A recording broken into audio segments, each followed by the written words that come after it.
Kitokia Lietuva. Sveiki, radio stoties Pūkas, Pūkas 2, taip pat televizijos kanalo Pūkas TV žiūrovai, esame tiesioginėme eteryje ir laida su jumis Kitokia Lietuva. Kviesiu dalyvauti, įsijungti į pokalbį, galbūt ir savo nuomonę išsakyti, jeigu dar kas nors nebijote, nes yra apie ką kalbėti. Tai 34 077, Kauno kodas 837. Ir mūsų svečias tai politikos apžvalgininkas, analitikas, ekonomistas Karolis Bruderis. Sveiki. Sveiki. Juokas paėmė, kad jeigu kas nors nebijo, nes iš tikrųjų tai šiandieną tokia situacija politinė, žinot, kad net žmonės bijo pasakyti, kad bijo. Čia ne tai, kad bijau, bet aš bijau pasakyti, kad bijau, nes už tai gali būti problemų. Tai čia laidoj taip pat paliesime tą klausimą, bet aš norėčiau vis tik tai įvyko prezidento inauguracija, visi rėžė po kalbą kietą, lygtai, kai kas lygtai iš dangaus nukritęs, lygtai nedirbęs 5 metus ir o čia dabar tai jau rėšim dar jau padarysim, va jau čia tos 5 metus jau nurašykit. Kaip jūs vertinat pasisakymą ir tokių mūsų pagrindinių, sakykime, valdžios atstovų konstitucijoje nustatytų, tai yra parlamentas, tai yra Aukščiausiai nėra kur. Yra 4 valdžios ir manau, kad jie dirba tam, kad jums būtų laimė lydėtų, kad jums būtų gera valstybėje, saugu ir nebijotumėte bent jau išsakyti savo nuomonę.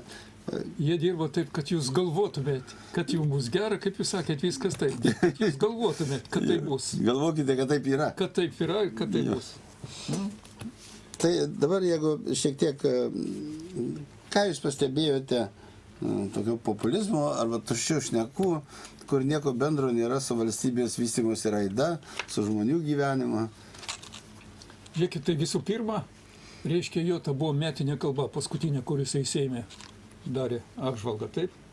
Tai čia ne, aš straipsnis parašyta, Nausėdos metinė kalba. Nei pirmos kadencijos įvertinimo, nei antros vizijos. Šūkiai deklaracijos. Taip yra. Darbų nėra. Apie darbus nekalba. Jokių darbų, jokių skaičių. Tokios statistikos Lietuvoje nėra. Nėra tokios. Tai turbūt Šimilytė tai pasakė labai įdomi, ir ne, kad kam valdžia? Ne tam, kad dirbtų. Jie išvis, aš skaitau ir suprantu, kad kaip liberalas, žinote, aš ją suprantu. Kad liberalui dirbti, tai, aš atsiprašau už tą įsireiškimą. Zapadlo liberalui dirbti. Jūs. Jodnugariai dirbkit. Ir jos, pažiūrėkit, jos žodžiai. Valdžia yra ne tam, kad išspręstų visas mūsų problemas.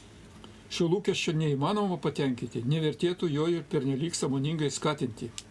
Valdžia yra tam, kad vienytų valstybę ir užtikrintų bendrą visuomenės gerovę. Kartais reikalaujame atsisakyti politinių ambicijų.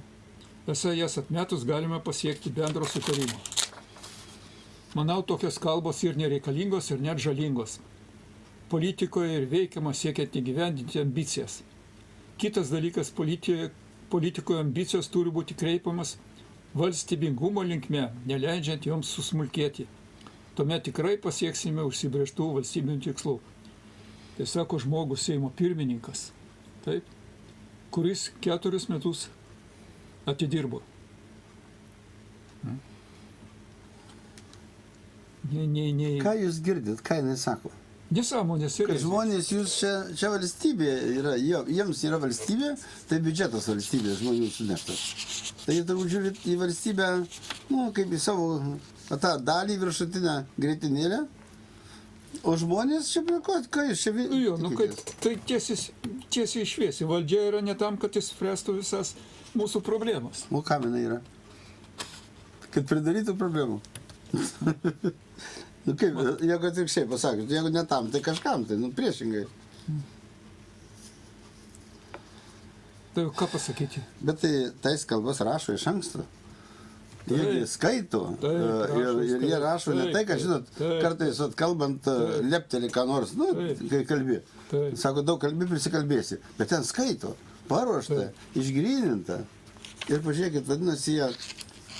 Ir nebijo. Netyčia. Jo svarbiausia nebijo, va, tokią kalbą, nu, neimto savo partijos bijo, jinai nieko nebijo. Nu, apie kas su tokiu žmogum kalbėti? Tai gal pati partija taip... Nu, partija, tai žinom, jo, žinom, kaip tas Gentvilas aplinkos ministras. Ne tam, kad žmonės kažkokį teatrą nueitų kaimiečiai. Kaip į tokius... Bet kaip renka tokius žmonės, aš nežinau, kodėl žmonėms atrodo, kad va, jie, o čia tai valdžia, ar jie tuo savo pasipūtimu jos nuperka ir paskui sako, o čia Dieve mano, čia valdžia, žinot, kaip tas šuo, žinot, šuo sėdė ir galvoja, tai taip, žinot, va, matai, man tas šeimininkas duoda būstą, duoda maistą, vaistų dar, kada reikia pagydo, aš galiu savo tik saugot, vadinasi, jisai Dievas. O ką katinas galvoja, man duoda maistą, mane saugoja, duoda būstą, vadinasi, aš jau Dievas. Tai čia vat būtent, žinot, jie dievai žmonių, jie įsivaizduoja, ne žmonės, o jie. Ir kaip tokia valdžia gali būti, bet jinai yra. Jin yra ir jos renka ir bus. Ir bus. Jeigu neatsipeikia žmonės, tai toliau ir bus. Tai bus. Ir visų pirma, tai žmonės neklauso. Neklauso, nežiūri tų dalykų. Taip. Matot, kad gal kartais ir klauso, bet per tą visą bendrumą tai tik praklausy, neanalizuoja, nesigilina ir sako, o čia tai valdžia, matai kaip pasakė, net nesupratau ką. O čia tai kieta. Ir nežiūrint to, kad jinai pasakė, kad reiškia valdžia ne tam, kad spręsti mūsų problemas, taip? Vėl eis pas ją, Seimo pirmininkė problema. Ir jis nesakys, kad aš sakiau viešai, kad valdžia nesprendžia jūsų problemas, jo vaidins, kad klausia. Jo, ypač jeigu susitikimuose, tai čia, žinot, aš prisimenu vieną konservatorių, kaip jisai pasiėmęs knygutę, žinot, kaip tas Čepaevas su to Pietka, žinot, kai atvažiavo, blogas tavo namas, blogas, davai, naują namą pastatysim. Išgėrė bonką, antrą bonką, paskui sako, klausyk, kaip pastatė vyriški reikalai. O, jau neatsimenu, kai tą moterį turėjau. Pietkę viską prabrauk ir užšyk naują organą. Jo. Tai čia, žinot, man pasakė, sako, aš važiuoju per žmonės, kai Kaišiadorių rajone, pas visus ir užsirašau visiems. Ir visi tai linkčioja galvą, kad aš padarysiu jiems tą ir tą. O po to daro, ką nori. Tai aš manau, kad žmonių požiūris ir supratimas į jų kalbas, kaip sakau, neklauso, nežiūri, neįsigilina. Bet jie pasako tai išanalizuotus žodžius, jie pasako tai, kas paruošta. Tai čia neatsitiktinai šiaip savo, kad leptelėjo. Ir svarbiausia, kad po tos kalbos, toj laidoj atsiranda tie vadinami komentatoriai, politologai ir toj vienas per kitą. Oi, kaip pasakė! Oi, kaip pasakė! O čia tai valdžia. O čia tai kieta. Kaip atkreipė dėmesį. Taip? Jo. O dabar sakykite, prezidentas vis tik tai pradirbęs 5 metus, perėmęs toliau jau, perinktas vadinkime, vis tiek perinkom ir dabar, ką jisai sako, kur esminiai dalykai, ką žmonėms, galbūt irgi netkreipia dėmesį. Žiūrėkit, tiesiai šviesiai sako. Tik fragmentišką dėmesį iki šiol skiriame šeimų poreikiams. Turime pereiti nuo dabar padrikai valdomos iki sąmoningos, gerai koordinuotos ir kompleksiškos šeimų politikos, orientuotos į ambicingą tikslą tapti šeimoms ir draugiškiausia šalimi Europoje po 5 metų darbo.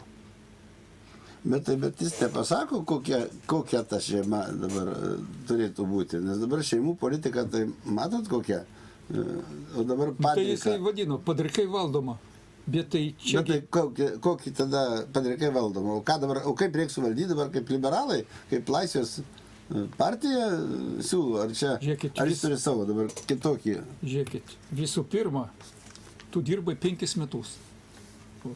Tai jeigu tu dabar matai, tai reikia sakyti, aš tik dabar pamačiau, 5 metus dirbau, tik dabar pamačiau, kad šeimų politika padrikai valdoma. Nu taip reikia sakyti. Taip. Arba sakyk, aš mačiau, kad ta šeimų politika padrikai valdoma, bet nieko negalėjau padaryti. Nu nepasisekė, kad dariau ar ką. Nu bet kaip dabar 5 metus padirbus ir galvą iškelus, pamatė naujieną, jisai pasakė. Na, čia, žinot, daug dalykų, kur vis tik tai žmonėms reikėtų atkreipti dėmesį. Kokia šeima šiandieną, tokia, kuri daugiausia reklamų, sakykime, dabar gauna daugiausia dėmesio. Tai pažiūrėkit, nu, ne vyro su moterim. Dabar yra kitokia, tai apie kokią šeimą jisai kalba. Nu, tai čia dar vienas klausimas. Bet čia tiek to jau. Jis kalba vėl deklaraciją, jis teisingai šneka. Nu, todėl ieškosi sprendimų, priėmėjų, sutarimo dėl palankesnių mokestinių sąlygų, viešųjų paslaugų, ypač iki mokyklinio ugdymo, prieinamumo vaikus auginančiom šeimoms. Nu, teisingai. Sieksiu plėsti vaikų neformaliojo švietimo programas, nes taip palengvinsime dirbančių tėvų rūpestį dėl vaikų užimtumo. Taip pat spręsime vaikų fizinės ir emocinės sveikatos, narkotinių medžiagų vartojimų ir kitas į nusikalstamą veiklą vedančias problemas. Turime netuščių kalbėjimų, o darbai spręsti ir būsto prieinamumo problemą. Jau mes kalbėjome apie būsto prieinamumo problemą. Nu, šneka teisybė, bet tai 5 metus pradirbęs, aš dar kartą sakau. Tai čia visi šitie dalykai, tai turėjo būti pradėti ir testinumą turėti jau dabar. Jo, sakytų, aš padariau tą, taip, bet o dabar reikia dar... Už jų stovi konkretus dalykai, jeigu tu ko nors padarei, o ne tuščia deklaracija. Ar pinigų jis skirta, ar kaip tą padarė iki mokyklinį ugdymą, kaip vaikam, reiškia, pamokinis tas darbas. Nu čia masė yra tų visų dalykų ir jeigu tu dirbai ir darėjai, tai tu žinai, ką ir tu gali sakyti ir gali žinoti, ką reiškia toliau daryti. O čia dabar, tuščios kalbos. Lygiai toliau, žiūrėkit, negalima taikstytis nei su neįveikimais stačiais laiptais ar nepasiekiama vieša informacija, nei su griūvančiais tiltais, duobėtais virkeliais ar kas kelias dienas pro šalį pravažiuojančias autobusais. Šiandien susisiekimas Lietuvoje, ypač regionuose, yra rimta problema. Todėl per ateinančius 5 metus turėsime pakelti investicijų į šalies transporto infrastruktūrą lygį, nuosekliai ir švariai ir tvariai didinti finansavimą, stabilizuoti ir pagerinti šalies kelių būklę, užtikrinti viešo transporto maršrutus regionuose. Pagaliau turime pabaigti integruotis į europinį geležinkelių tinklą ir tarpti normalia ES valstybės su veikiančiais ir visuomeniais naudą nešančiais geležinkeliais. Tai dabar pažiūrėkit apie regionuose susisiekimą. Tai čia pernai buvo padarytos tos reformos, reiškia, tie pirkimai, tų transporto įmonių pirkimai, reiškia, tų reisų ten jie pardavinėja. Tai tų reisų per tos rajonus sumažėjo, žmonės verkia, skundžiasi ir toj spaudoj prirašyta, nėra tų autobusų jokių. Ja, dabar į kaimą autobusą sulaukti žmogui, išvažiuoti, ar į kokią polikliniką, ar kur reikia pas gydytojus, tai tikrai yra didelė problema. Ir daug kas sako, dabar visi turi automobilius, gali patys važiuoti. Tai kokia čia ta politika dabar? Žiūrėkit, politika yra paprasta.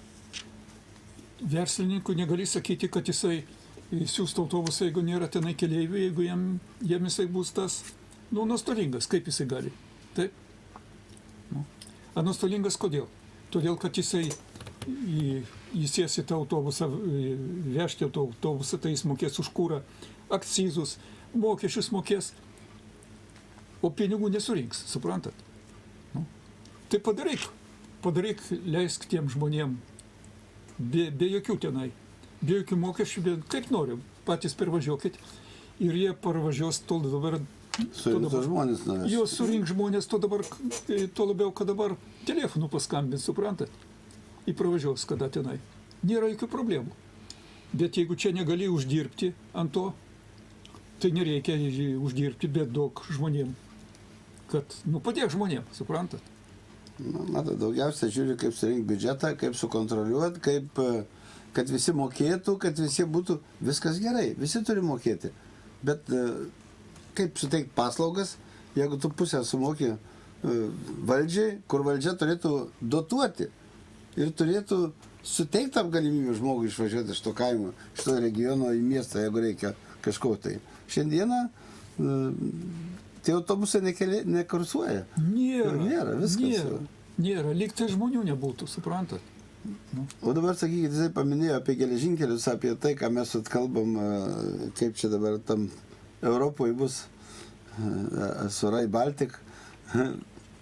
Tai čia turbūt irgi tą klausimą turiu palėti truputį, bet daugiau tiko. Aš savo toj socialiniai paskiroj Facebook'e parašiau, kad kinai paprašė leisti pasimokyti geležinkelius tiesti iš Rail Baltica. Vat. Nu kaip kitaip gali pasakyti? Šilko kelią, kad greičiau padarytų. Jo, kad padaryti. O ta padėtis su ta Rail Baltica yra slepiama, sąmoningai slepiama. Sąmoningai. Vat. Kad žmonės nesusigaudytų. Ir čia viceministrė atsirado, susisiekimo viceministrė. Inčia dabar aiškina. Seimo nariai Starkevičius ir Kupčinskas padarė, reiškia, spaudos konferenciją Seime. Ir jie aiškina apie tą. Tai jeigu paimti, reiškia, Starkevičius, aš čia tu pažiūrėsiu, tai jisai gudresnis, jisai kaip atsargiau dar jisai pasakė. Bet esmė yra ta pati, kad daro visokiais būdais, kad nuslėpti tą esamą padėtį, o padėtis yra baisiai. Padėtis yra baisiai. Ir, pavyzdžiui, čia nėra kaip parodyti, bet Vilnių traukia į tą Rail Baltica, tai? Kuris nebuvo numatytas, iki Vilnius neturėjo traukinys. Bet pažiūrėkit, kaip eina, vat, kelias Rail Baltica, taip, vat kaip eina. Ir kur į Vilnių važiuoti? Visiškai iš šono. Iš šono, čia jis nesusijęs ir jį nefinansuos, suprantat? Čia tik tai šitą finansuos. Ir tos dalykus, aišku, visi žino. Čia iš Lenkijos kelias per Kauną tiesiai važiuoja Lenkiją. Taip. Visi žino tos dalykus. Ir reiškia. Ir, jis slepia. Dabar, Starkevičius sako, jis taip protingiau. Aišku, protingas žmogus.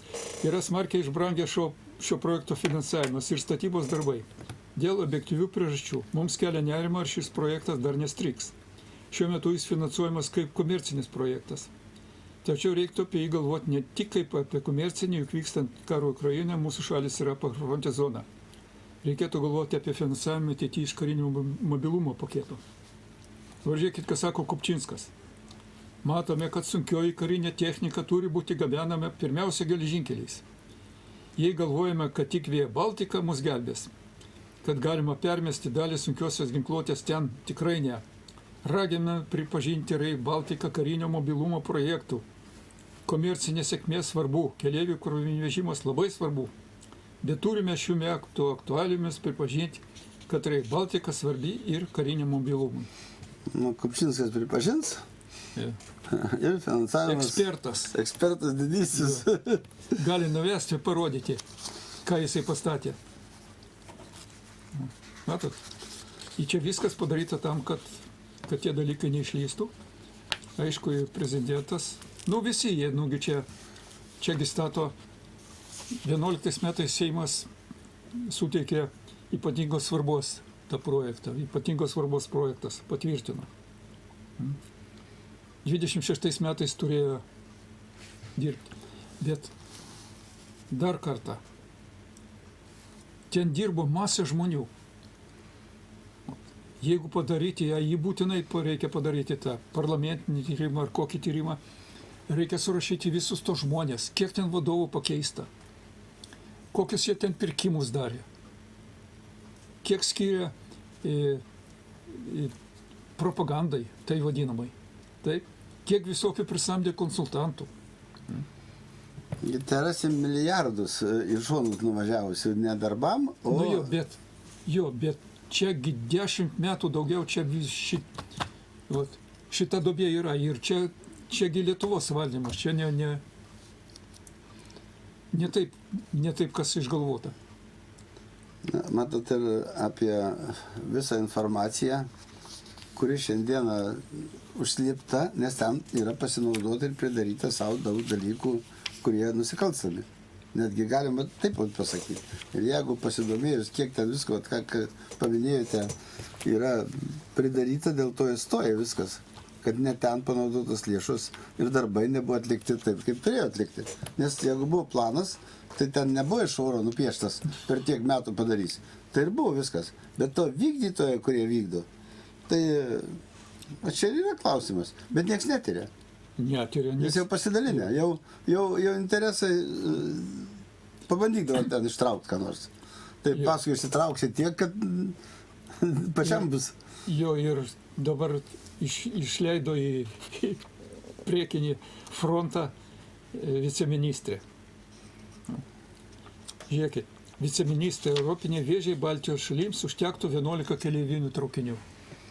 Projektui, kur 11 metais pripažino ypatingai svarbių projektų. Dabar jinai rašo, Liepos 14 dieną. Ten traukiniai, ten viskas suskaičiuota, viskas parašyta, taip? Nejai spręst, kiek ten tų traukinių ir kaip ten daryti. Kaip jinai, žiūrėkit, Latvijai skaičiuojant, kad Europinės vėžės geležinkelio ir Baltika visiuose 3 Baltijos šalyse reikės 23-25 keleivinių traukinių, Lietuva teigia, kad jų užtektų ir 11. Oficialūs čia duomenys. Čia Lietuva, čia viceministrė, pati, savo nuomonę. Taip, dėl riedmenų nemanau, kad jų reikės 25 ar 30. Latvijai gali skaičiuoti, kiek nori. Mūsų skaičiavimas užtektų 11. Tai čia Seime jinai sakė, viceministrė, matot? Ir pasak Lietuvos geležinkelių atstovės, toks poreikis skaičiuojamas vertinant keleivių rinkos potencialą, preliminarų traukinių tvarkaraštį ir atsižvelgiant į išorės konsultantų išvadas. Tai nuo 25 iki 11, o paskui iš tų 11.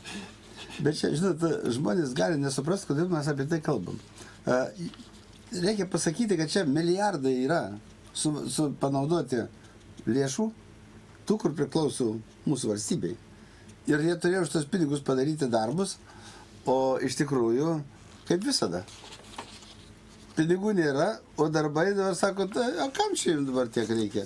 Tai žinot, tokių anekdotų labai daug yra, tai čia galima anekdotus, žinot, pasakoti. Čia tas anekdotas, aš juokiuosi, bet man visiškai nesinori juoktis, suprantat?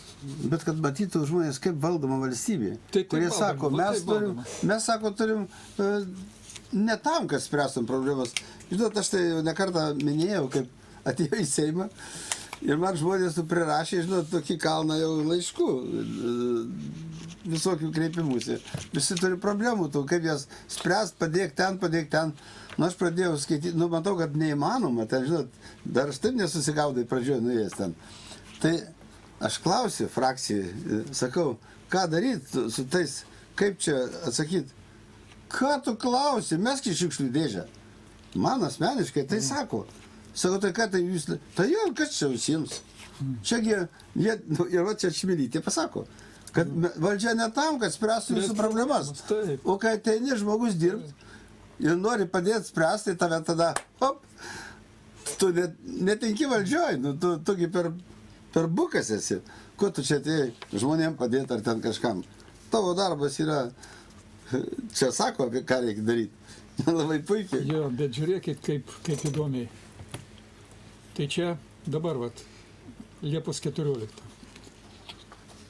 Dabar aš radau, reiškia, sausio 17 dienos.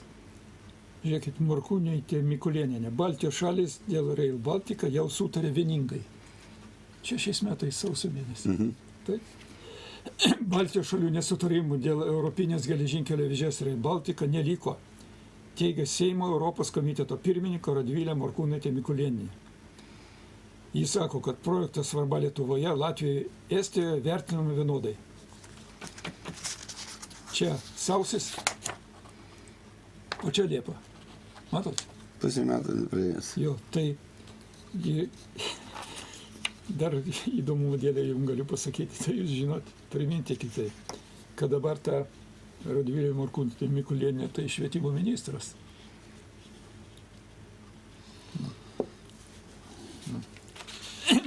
Ir čia ir pasakoja.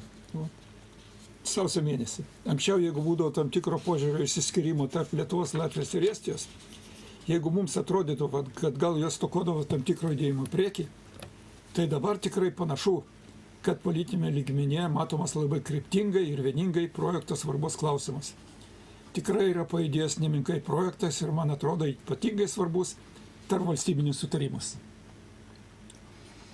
Seimo komiteto pirmininkė. Matot? Baisu. Vienu žodžiu, nėra kaip net įvardinti, žinot. Bet vat kalba meluoja, tai žinot, kaip, aš nenoriu čia įvardinti, žinot, politiko, kadangi jisai kandidatuoja čia visur, tai meluoja visur. Sakau, tai ko tu meluoji? A kas čia supranta?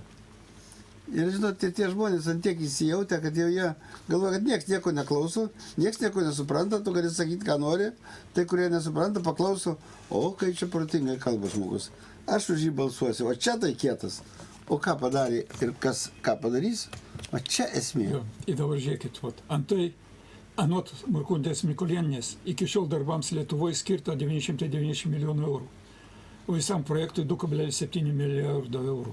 Anot jos ateityje būtina galvoti ne tik apie ES, bet ir valstybės finansus projektui. O mes čia su jums kalbėjom, vertinimas atliktas. Taip. Visam projektui ne 2,7, 23 milijardai. Ten, kur buvo po to jau 5,8, a dabar 23. Bet aš vėl sakau, čia aš ne apie pinigus kalbu, aš kalbu, va taip valdoma Lietuva. Kad žmonės turėtų tik tai pagalvoti, nors jau ir laiko neturi, nors ir neskiria to laiko, bet turi vis pagalvoti, už ką balsuoja. Už šitos žmonės, kurie čiagi iš dokumentų skaito, ne tai, kad apkalbėję, žinot, kažką tai. Ne vieno mano žodžio. Tai vis tik tai prezidento kalba ir Seime, ir inauguracijos metu jums sudaro kokį nors, kad kas nors keisis, kad kas nors bus. Jeigu per 5 metus žmogus nieko nepadarė, net nesakau nieko nepadarė, bet daug ko, galbūt dėmesio netkreipė, gal laiko nebuvo, gal informacijos neturėjo, žinot, gali bet kaip atsakyti. Bet tai bent pasakytų, kad šito dalyko aš nemačiau, šito aš nežinojau, šito nespėjau padaryti. Čia negalėjau to per tokią vyriausybės politiką ar dar kažką tai, bet nesigirdi kažkokių tai bent pasiteisinimų. Aš jums pasakysiu savo nuomonę, grinai savo asmeninį. Iš jo tų gerų darbų, tai aš skaityčiau, kad geras darbas, kad jis į inauguraciją ten tam sodelį vakare nepakvietė konservatorių. Tai aš skaityčiau geras darbas su sąlyga. Jeigu jis nepakvietė, kad jis mato jų tokį darbą ir nenori jūs palaikyti tokį, bet jeigu jis iš keršto nepateikė, kad jie tenai žinot, nepasidalina. Čia kitas dalykas. Šiaip jokių tų gerų darbų, aš jų nemačiau, jų nežinau. Ir iš vis reikia pasakyti, kad kažkokia tai, toj Lietuvoje irgi kažkokia tai darosi nenormali padėtis. Pažiūrėkit. Dabar vėl įvertino Nausėdos svečių sąrašą, sąmoningas kenkimas ir valstybės interesų nepaisimas. Reiškia, daro ten tą, kviečia ten Balių daro. Balių 2000 svečių, taip. Ir priklausomai nuo to, ką tu pakviesi, nepakviesi, Tai čia valstybės interesų. Nu, kur čia valstybės interesai? Bet čia, žiūrėkit, rašo, aš vis kitau ką rašo. Konservatorių nepakeitė, tai jau Jo, blogai. nesusipratimas, sąmoningas kenkimas ir valstybės interesų nepaisimas. Taip ekspertai vaidina prezidento Gitano Nausėdos pasirinkimą į tą inauguracijos vakarėlį pakviesti kai kurios asmenys. Nu, nieko, manęs irgi nepakeitė. Būdavo visi prezidentai, žiniasklaidos atstovus jau pagrindė tai pakviečia. Tai aš matot, Juozaitį daugiau palaikiau rinkimuose viešai. Na tai supykęs ant manęs jau nedraugas. Neužsitarnavo. Neužsitarnavau kaip ir Jo, konservatoriai. neužsitarnavo. Matot, sudėjo vieną Jo. pulką. Už tai žiūrėkit, kas užsitarnavo, matot. Lazdijų rajono merė Miškinienė, Jonavos Sinkevičius, reiškia Žemaitaitis, čia dar, bet tiek to čia mane jau Ir Kauno meras buvo, lyg tai Jo, jo. Matijošaitis. Jo, Matijošaitis, bet čia mane tie mažiausiai tie dalykai domina. Mane domina, kaip vat požiūris, vėl viešas požiūris žinomų Lietuvos žmonių. Laurinavičius, ten jau politologas, žiūrėkit, kaip jis sako. Tai kitą kartą mes tikriausiai sulauksime ir KGB, ir GRU, visokių kitų agentų. Tada tikriausiai taip pat prezidentūra sakys, kad nieko nekvietime, jie patys atėjo. Tai susijęs su valstybės nacionaliniu saugumu. Šis inauguracijos vakarėlis iš esmės parodė, kad prezidentas ir prezidentūra į nacionalinį saugumą žiūri gerokai pro pirštus. Vat, žodį. Nu, bet tai pažiūrėkit, kaip dabar supranta kažkokį tai renginuką, nu, pabaliavojimą, kiek aš ten toj prezidentūroje buvau tikrai daug labai kartų. Tai kas ten, kiemas, pridėta vaišių, pasikalba, kas nors sueina, kada nori išėjo, kada nori ten pabuvo ilgiau.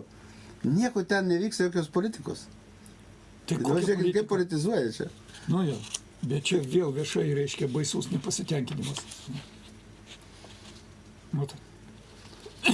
O prezidento vyriausias patarėjas Frederikas Jansonas sakė, kad inauguracijos renginių dalyviai pasirinkti atsižvelgiant į gerovės valstybės atskirčių mažinimo politiką. Ir Jėzaus, matot. Jo. Reiškia susitikti jau susitikti, jau ir čia žiūrima per ne taip, kad žmonės susitiko, pasisveikino ar pagerbė, ar kaip, bet čia žiūrima iš tos pusės, kur tave pririšti prie to, ar prie to. Na, vyksta keisti dalykai. Kas neseniai prisijungėte prie mūsų laidos, tai laida Kitokia Lietuva. Šiandieną kalbame apie naują politiką Lietuvoje, naują valdžią, aukščiausią prezidentą. Ir žinoma, paliesime ir kitas temas. Studijos telefonas 34-077 Kaune ir kalbam su politikos apžvalgininku, ekonomistu Karoliu Bruder. Dabar galbūt palieskime dar tokią kitą temą. Šiandieną užsipuolė Ričardą Daveiką dėl to, kad jisai pasakė tai, ką mes kalbam kiekvieną dieną. Kiekvienoje laidoje. Mes kalbam apie tai, kad žmonės prigąsdinti, žmonės persekiojami, žmonės bijo. Ir jeigu pakelia kažkokį, tai žinot, klausimą, bijo net komentarą žmonės parašyti. Jau nekalbant apie tai, kad tie susiduria, aš nesakau tos pagrindinės parlamentinės partijos, bet daug buvo ir visuomeninių organizacijų, ir tų naujų partijų, jiems reikia surinkti parašus. Ateina žmonės, sako, pasirašyk čia, aš bijau, sako. Aš nesirašysiu, aš niekur nesikišiu jokią politiką, kur ten nieko iš vis bendro nėra. Ir tie sąrašai net, nemanau, kad dėl jų persakytų kas nors. Jis nieko nereiškia. Pažiūrėkit, kas darosi. Nu, tokia, tai matot, dėl kvietimų, matot, iš karto grėsmė nacionaliniam saugumui. Taip. O jeigu mes pakalbame apie tai, kad žmonės prigąsdinti ir politinė sistema, tai mes iš vis esam jau nacionaliniam saugumui didelį pavojai. Bet žiūrėkit, svarbiausia, Kupčinskas kalba apie gynybą, taip, jau jis strategas. Taip, lyg tai nebūtų tenai kariuomenės, lyg tai nebūtų generolų, Yra Kupčinskas. Tai jis prisimena, čiagi savanoriavo, buvo baisus karys su didžiulė patirtim. O tie karo vadai, kurie tikrai supranta, kas yra. Mokėsi. Taip, tai jis Užaugo, suprantat, kur jie smulkmeną kiekvieną žino. Taip. Jam pas juos, jeigu pasimokyti jį neimtų, suprantat. Nu, tai čia iš kitos pusės tas Laurinavičius, nacionalinis saugumas, tai karas saugumas. Yra saugumas visa tarnyba. Tai reikia manyti, kad jie tikrai žino geriau už Laurinavičių ir už bet kurį kitą, kur yra grėsmė tam saugumui. Nes jie mokėsi tam, jie dirba kiekvieną dieną, ne tik kiekvieną dieną, jie visą parą dirba. Be perstojo. Tai jų gyvenimas. Žinot, aš kada tą valstybės valdymo komitete, kai pradėdavau kalbėti apie nacionalinį saugumą, tai aš sakydavau visą laiką, kad politika, nusivylę žmonės yra pats didžiausias pavojus nacionaliniam saugumui. Kad žmonės nusivylę, dabar žmonės prigazinti, žmonės bijo. Juk kas turi kiekvienas žmogus už savo valstybę krūtinę stoti. O šiandieną už ką stos? Už tokią valdžią, už tokius dalykus. Ir tada jau rašo, niek šiandieną negintų valstybės, niekam čia nieko nereikia. Žmonės iš prigimties savo namus gins, savo šeimą gins, savo gyvenimą, savo gyvybę. Bet negalima taip kalbėti. Negalima taip kalbėti, atsistot kažkokiam, žinot, Pilypui iš kanapių išlindusiam ir jis žino, koks čia pavojus didžiausias nacionaliniam saugumui. Taip, tai jis pasakė, jis paskyrė tave. Čia tu ten, ar tu ten Kremlinis, ar naftalinas ten. Suskirstė influenceriai yra, kurie čia žmonėms smegenis pudrina ir visiems gerai. Bet aš vis tik tai norėčiau apie tą Doveikių pasisakymą, kunigų. Ir mes kalbame apie kunigą, apie tą žmogų, kuris, tikrai ne politiko ir jisai neturi... Ir jis kalba su žmonėms. Jis kalba su žmonėms, mato, ką žmonės... Bet jis nieko nepasakė, jis pasakė viešoje erdvėje, neseniai nuskambėjo, kad net 80% mūsų tautos žmonių bijo viešai išreikšti savo nuomonę. Į kokią duobę mes kaip tauta esame įkritę. Nesinorėtų tikėti, kad mūsų tautos 30-mečio nepriklausomybės vaisius yra žmogoje glūdinti baimė išsakyti savo nuomonę. Nes būsi užčiauptas, pastumtas. Toks vaisius mums nereikalingas. Šiandien matome, kad galimybė išsikalbėti prilygsta galimybė išlikti gyvam. Ką jis čia pasakė? Jam užpuolė, iš kur statistika? Iš kur tu ištraukė? Lietuvoje statistika. Lietuvoje statistika. Žinot, bet dabar jisai sako tikrą tiesą. Kaip ir yra, kaip kiekvieno žmogaus viduje. Sakau, dėl kažkokio parašiuko. Jis bijo pasakyti, jis bijo net dalyvauti kur nors. Ir šiandieną paima kunigas ir pasako viešai, kas jį puola.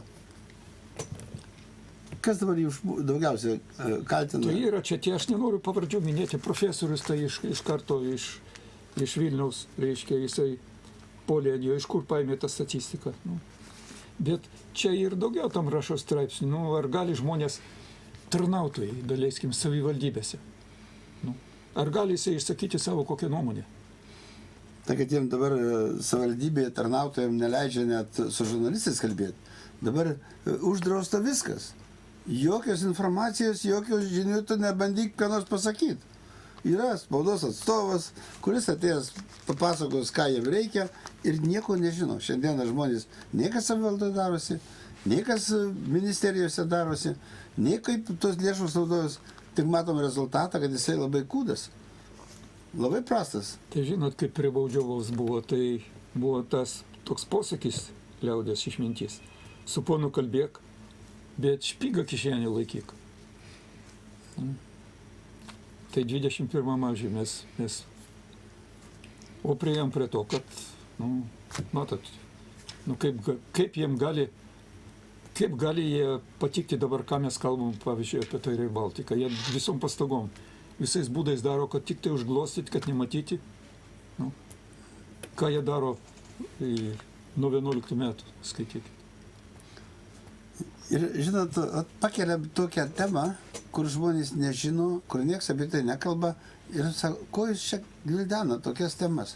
Mes kalbam apie milijardinės sumas, kurios išvaistomos ir žmonės, nežinau, o jų tos mažos problemėlės, tai ne valdžios sprendimų objektas. Ir jūs taip su tais sveikatos problemom, su visokiais pavėžėjimais, su visokiam kainų kelimais, su kontrolių, baudų visokių kelimais. Nu čia ne valdžios. Bet pati ta atmosfera, juk ten dirbo žmonės, dirbo vadovai tie visi, kur rezultato jų darbo. O dirba žmonės, darbininkai, jeigu ten kur. Nu, tai juk tie žmonės mato ir jie turi nulenkę galvą. Kentėti tą jungą, nes jeigu ką nors pasakys, tai išmes. Nu, stovi dabar ta nutiesta nuo Kauno iki Šeštokų. Ta vėžė. Nu, jingi tuščia stovi. Tai dabar jau šneka, kad aš čia nenoriu skaityti čia kad ta viceministrė šneka, kad, nu, kaip nors, kad išsukti. Tai, kad ta vėžė bus panaudota atskirai tenai kroviniam vežioti, rezijos, suprantat? Kam bus skirta, tam ir turėjo būti padaryta. A jinai nuo 15 metų jinai padaryta. Joks traukinys nevažiuos per ją. Nes tos visos pervažos pradžioj kaip reiškia ta Janutėse, kaip ten atvažiavo iš Lenkijos, čia kaip pas mus jau nutiesta vežė, čia jau girtis ir paleido tos Taigi vežėm, filmavom, tada važiavo iki Šeštokų, mūsų operatorė, čia Kubilius atėjo, čia Kupčinskas sulipė į tą traukinį, jau čia važiuojam, Šeštokus atidarom, čia tik tai žmonių bus masė. Tai kiek metų praėjo? Lietuvos vos ne 10 metų. 10 metų? Jo, kitame 10 metų. Tai Lietuvos geležinkeliai išvarė savo darbuotojus ant tų pervažų, kur tas pervažas, žinot, pastatyti ant pervažų, kad apsaugot, nedaug dievė ponai važiuos ir kas nors atsitiks. Įsivaizduojat, kokiam lygiai. Tai ką mes čia apgaudinėjam? Jo, Arnoldas nori prisijungti. Klausom, Arnoldas. Ir labas rytas, pamenate, Karolis tai tikrai pamena, manau, ir Kęstutis tokia eilėraštukas buvo, net girdaina, kaip tarybiniais metais sakydavo, mirnai liūdino nas, braninosit, stait na zapasnam būty. Da, ką aš noriu pasakyti apie geležinkelius. Reiškia viskas, kaip sakant, įvairuoja strategija, dabar planai tokie, čia ryšim su Suomijos ir Švedijos įstojimo į NATO ir panašiai, neįsileisim. Už tai tas, reiškia, Kupčinskas, o jisai tiltų statytojas, strateguoja dabar dėl to, kur turėtų ir kaip važiuoti karinę pramonę. Čia mes irgi tą žinom, tiltai pradėjo griūti, kadangi jisai jau buvo susidėvėję, amortizacija, reikėjo, kaip sakant, orientuotis į šitų sunkiosios technikos permetimą į rytų frontą. Bet klausimas, dabar sakyt, prašau, ar ryšim su to, kad visi baiminti, su ko aš kategoriškai pabrėžiu nesutinku, nes vėliavos blankytina, žulta buvo kiekvienam kieme, kiekvienos mašinos, kiekvienas, reiškia, pasiuntinėjo ruskiai karabai tuda į suda ir vadinasi, drąsa tryško kunkuliavo per kraštus. A staiga jinai nutilo. Manau, nutilo dėl to, kad vadinasi, pasilgau, kaip sakė, ne tai, kad pasilgau, bet norėčiau išgirsti jūsų nuomonę apie atentatą Amerikos prezidentą Trumpą, kuris vadinasi savo laikų numojo rankai tokia komunistė Grybauskaitė, ten ir panašius, Estijos, Latvijos, ką tai rodė, anksčiau tas yra buvę, kad į šitą pusę jam giliai bus nusispjauti ir visiems liberalam, visiems konservatoriam ir juos panašiem bus, kaip sakant, hana, kirdik. Reiškia, jau jie tai jaučia, jau šiandien kūkčiojo rytinėje laidoje, kad vadinasi ką ir pas mus slenka tas vadinasi toks negerumas kaip nesakė tiesiai fašizmas, bet užuomina, kaip sakant, į tai buvo. Taigi, kaip sakant, taupydamas laiką iki laidos pabaigos, kadangi viskas priklauso nuo tenais, pabrėžiu, čia ar tai mūsų prezidentas, tas pats ryto lygus, reiškia, bankrutavusio kolūkio pirmininko kategorijai, neišėkas sprendžia ir ar jis ten priėmė išgerti kokteiliuko, reiškia, iš dviejų blogių, juk iš dviejų blogių pasirinko, ar netiesa? Sakydavo visi, kad mes iš dviejų blogių pasirinkome vieną. nėra, kaip sako, svetimo skausmo ir nėra didesnio ir mažesnio blogio. Abudu yra, kaip sakant, vieno lygio ir vadinasi, jie orientuojasi į Europą, į juodą aristokratiją, bet aš dar kartą pabrėžiu, snargliuotų ten nereikia, gerbėmieji, laukime rinkimų Amerikoje, kuo jie baigsis, nėra galutinai aišku, nes tai gali, kaip sakant, persimesti ir į jų vidinę revoliuciją, sunku pasakyti, tai prognozuoja kai kurie, vadinasi automatiškai su visu šito kolūkiu, nes jie, kaip sakant, vilai Lietuvą valdė nuo Brazausko, Grybauskaitės, ir šito Nausėdos, jiegi visi komunistai. Ir tai, kaip sakant, jie atkūrė ne ką kitą, bet 40 metais, kaip jie deklaraciją rašo, svetimos jėgos, reiškia, spausta, ar kaip tenais vyriausybė, kokia vyriausybė buvo? Justo Vinco Pelėckio. Tai buvo, kaip sakant, krasna linija ir tęsiasi toliau. Mes sustosim kaip raudonų žiedų visą žemę sužydės. Neišeis, gerbėmiai. Jums dar kartą pabrėžiu, Hana ir Kirdik. Niekas nieko nebijokit, bet dar kartą sakau, Nahal ždėt momentą. Aš nenoriu. Emocijos labai didelės. Emocijos jau nenoriu aš čia veltis į tą, nes ir laiko nėra. Tiesiai aš pasakysiu, ką sakė prezidentas dabar to savo kalboje. Aukščiausias strateginės svarbos prioritetas Lietuvoje visuomet bus ir ryšiai su Jungtinėmis Amerikos valstijomis. Be Jungtinių valstijų įsitraukimo Europa negali išlikti nei vieninga, nei saugi. Europos saugumas priklauso pirmiausia nuo mūsų transatlantinio ryšio tvirtumo. Lietuva buvo ir bus stiprių transatlantinių saitų ir jų nepakeičiamumo rėmėja. Padarysiu viską, kas nuo manęs priklauso, kad Jungtinių valstijų dėmesys Lietuvai ir mūsų regionų nemažėtų. Nepertraukiamas Jungtinių valstijų karinių pajėgų buvimas Lietuvoje išliks stipriausias ir patikimiausias atgrasimo faktorius. Nenoriu aš čia komentuoti, bet aišku, gerai, kas prieš tą Ameriką gali ką turėti gerai, bet kad Europa negali pragyventi be Amerikos nelabai man patinka. Tuo labiau, kad Europoje ir šiandien pažiūrėjau ir juokas ima. Žiūrėkit, Kopenhagoje, Danijos sostinėje, siūlomi turistiniai atlygiai, nes kitose Europos šalis tai daro. Turistams skatinti. Danijos sostinė tikisi privilioti klimatui draugiškus ir gerai besielgiančius keliautojus tokiamis privilegijomis, kaip nemokami gėrimai ir slidinėjimas. Ten yra tos dirbtiniai tie slidinėjimai tie padaryti. Tai, pavyzdžiui, Barcelonai, tai visi žinom, kad Ispanijoje, Barcelonai, ten žmonės tie vietiniai pasipiktinę, jiem vietos jau nėra nuo tų turistų. Tai net jie vandenio apipurškė, vandens pistoletais tos, kad neitų. Kad neitų. O tai jie sako, priešingai, Kopenhagoje turistam turi būti suteikta finansinė ir kitokia paskata atvykti, jei tik jie elgsis atsakingai. Ir jų nacionalinė turizmo taryba pristatė programą, skatinančią klimatui nekenksmingą ir tvarų elgesį. Nuo pirmadienio jie apdovanos tos, kurie pasirinks važinėti dviračiu, viešuoju transportu, ar jeigu dirbs tenai, eis sodininkystė, šiukšlių išvežimas, ką nors. Žmonės, kurie atvyksta su savo daugkartiniais kavos puodeliais, gali tikėtis gauti nemokamą gėrimą pasirinktose vietose. O kitos gero elgesio privilegijos yra nemokamas kokteilis ant stogo esančiame bare arba papildomas laikas praleistas miesto dirbtinių slidinėjimų trasų komplekse. Ten nusipirkai bilietą, jeigu tu su dviračiu atvažiavai matyti, tai tau duos... Viską uždyka, viskas įskaičiuota. Tau dar dadies, matot?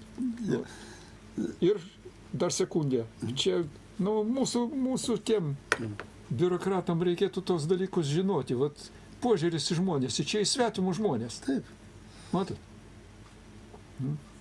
Visi mūsų pasirinkimo daro poveikį aplinkai. Tad kodėl nepriėmus sąmoningų sprendimų, kurie būtų naudingi mums visiems, ir už juos nebūtų atlyginta? Matot? Jeigu mūsų valdžia žiūrėtų į žmogų, kaip jiems kažką tai paskatinti, sudominti. Bronius iš Pakaunės labai seniai laukia. Sveiki, Broniau. Labą dieną. Aš labai trumpai pasistengsiu apie temą, dvi temos apie inauguraciją.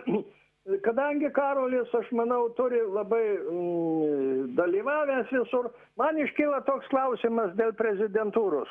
Neteko niekur televizijos laidose matyti, kad prezidentienės ponios kiekvieną dieną su prezidentu dirbtų prezidentūroje. Aš nesuprantu, ar pirmoji ponia mūsų prezidento, ar jinai darbinta prezidentūroje, kad buvo kažkoks taip, reiškia, ministrų ten, pas prezidentą susitikimas, žiūriu, jinai ten vadovauna, nurodo, kur kam sėsti.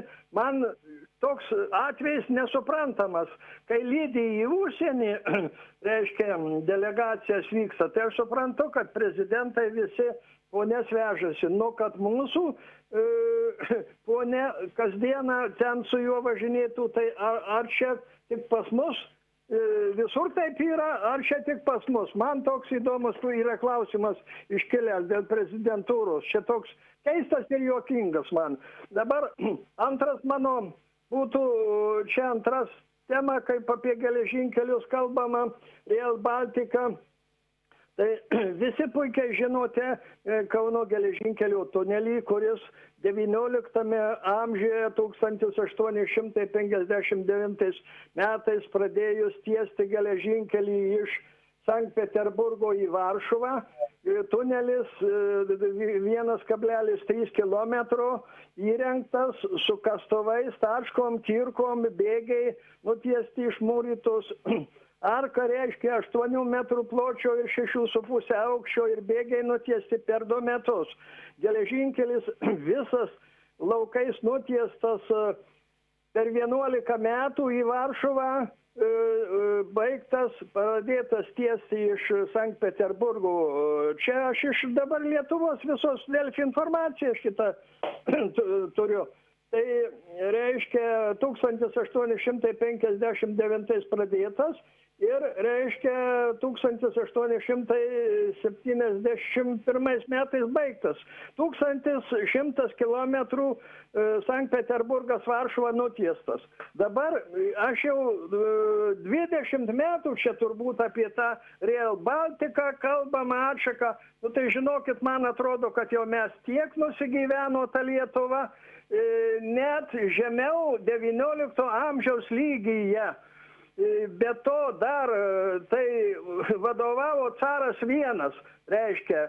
Tai 1908 metais į Vilnių vežė, reiškia, rublius auksinius ar kiek ten, reiškia, rengti Vilniuje tramvajų.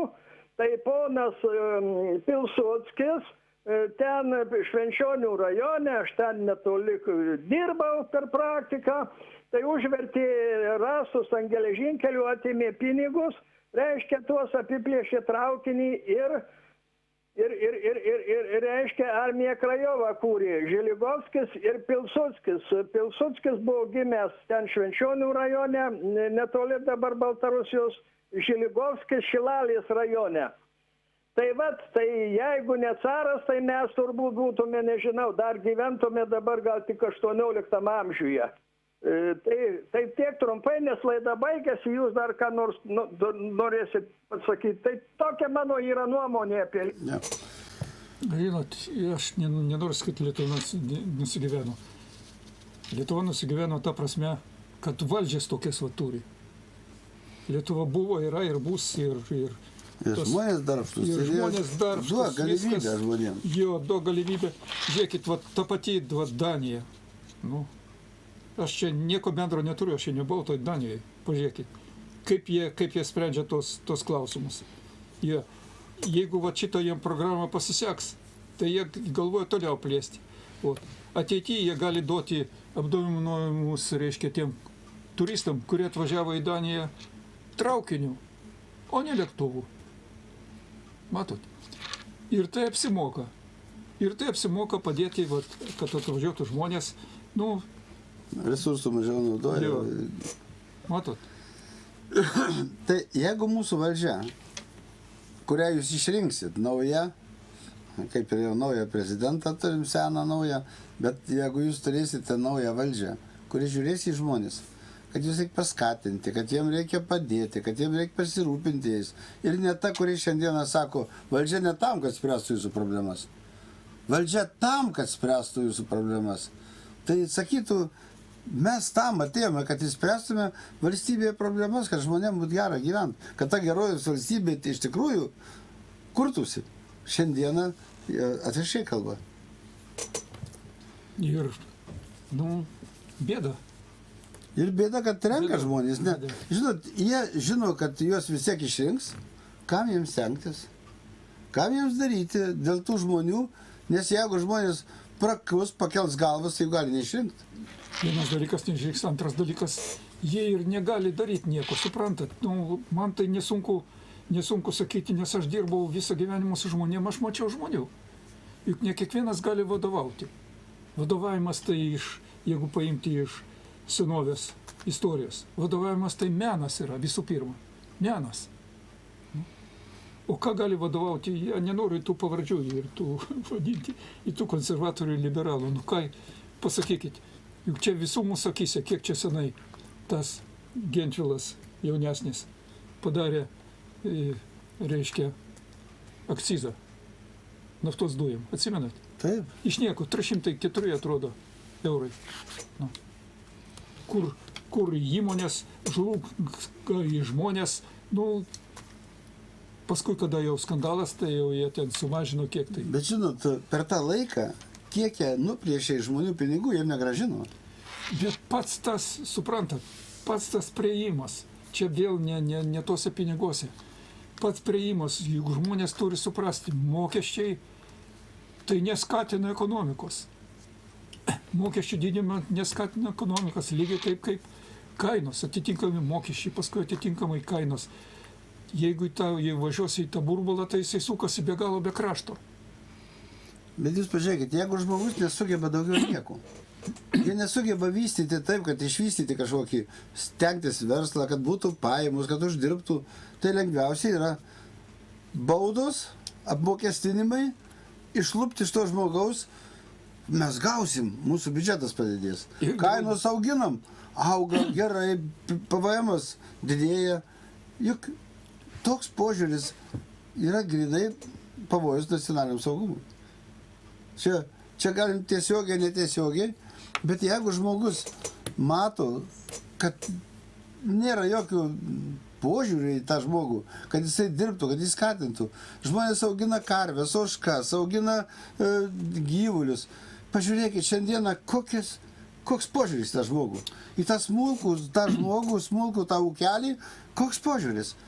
Ir tie žmonės, ką jiem daryti? Ir čia yra, kai jūs pasakėt, reiškia, grėsmė nacionaliniam saugumui apčiuopiama. Taip. Čia apčiuopiama, čia ne deklaratyviai, čia kaip šneka, bet čia apčiuopiama grėsmė, suprantat? Ir tą dalyką galima pakeisti, reikia pakeisti. Negalima rinkti tų žmonių ir atiduoti jiem valdyti valstybę, kurie nei sugebėjo ir niekada nesugebės. Jie ir nenori, ir nesugeba, ir, Ir ant tų, žinot, užsikabina žmonės ant tų deklaracijų. Oi, ką aš padarysiu, aš čia, žinot, tie gelbėtojai, tie dar pavojingesni yra. Čia yra labai daug dalykų, dar apie ką mes turbūt ne vieną kartą kalbėsim, jeigu čia mus irgi neapkaltins kaip kunigą Ričardą Doveiką, kad pasakė, žmonės bijo, vadinasi, dvarį reikia užmušti. Jisai nesavas. Tai va, ačiū visiems, kurie buvote su mumis. Karli, trumpą palinkėjimą gal dar. Jau linkiu tikėti, kad viskas gali būti gerai. Jo, tai mes tokią laidą turim. Viskas bus gerai. Jo, tai ačiū labai visiems, kurie buvote kartu. YouTube Pūkas TV laidą galite netrukus rasti. Dėkoju politikos analitikui Karoliui Bruder ir aš Kęstutis Pūkas. Atsisveikinam iki kitos laidos. Iki.